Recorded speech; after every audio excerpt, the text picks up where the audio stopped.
connaissez-vous un artisan local à découvrir dans la région? Oui, je vous conseille le moulin de la Floristerie à Orge. Oui, il y a le moulin de la Floristerie.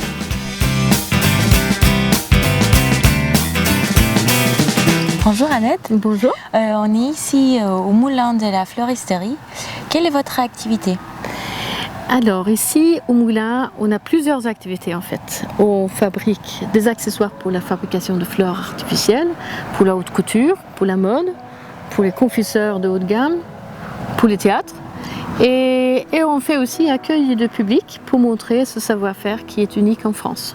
Pouvez-vous me raconter un peu l'histoire de ce moulin? Alors, première fois qu'on parle d'un moulin ici à Orge, en Haute-Marne, c'est en 1321. Donc vous voyez, bientôt on va pouvoir fêter nos 700 ans.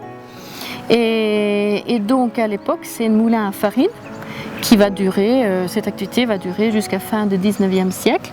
Et donc c'est notre première F. La deuxième F, c'est le fer, puisque ici on a aussi eu un haut fourneau et on a donc travaillé les minerais de fer pour pouvoir, une activité très importante en Haute-Marne.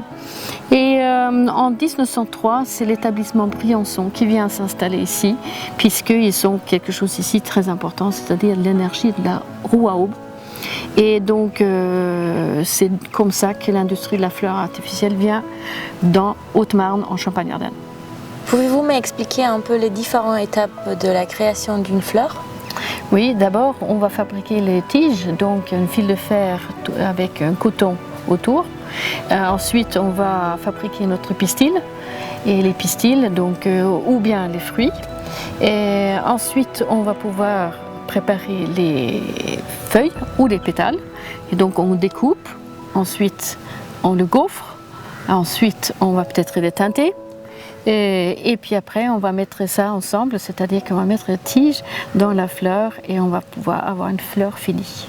Vous me faites visiter? Bien sûr, je vais même vous faire une fleur peut-être, ça vous dit? Avec plaisir. On y va?